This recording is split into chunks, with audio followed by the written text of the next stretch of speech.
Zahvaljujem. Kolega Ćurić, može replika? Replicirao bi poštovanom vijećniku Boljunčiću. On je u jednom momentu spomenuo da socijalna se davanja za najugroženije neće smanjivati. To je jedna poštapalica i to je jedna mantra koju vi, poštovani članovi IDS-a koji vodite ovaj grad, već govorite vezano i za ovaj period siječnja do srpnja 2020. ali i pripremate građane na isti način i za proračun za 2021. godinu. A što je posrijedi? Naime, u tom periodu od 6 mjeseci o kojima sad govorimo, od siječnja do srpnja 2020. socijalne su se potrebe naših građana zbog covida, one su porasle barem za 50%.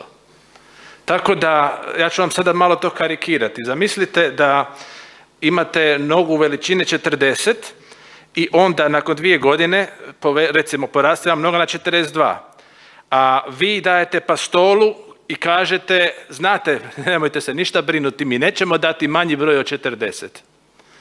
To nema nikakvog smisla. Znači, naše potrebe građana su se povećale i poštapalica da vi nećete socijalna davanja smanjivati ili da ste ih pokušali ne smanjiti u tih 6 mjeseci pokazuje vašu socijalnu neosjetljivost, jer ste morali povećati ta socijalna davanja s obzirom na povećane potrebe naših građana. A građani su valjda bitniji i tu se slažemo od nekih kapitalnih projekata, tu ćemo se složiti. Ali onda dajte, povećajte ta socijalna davanja u slučaju baš ovakvih situacija. Jer kada, ako ne sada, ovo su izvanredne situacije.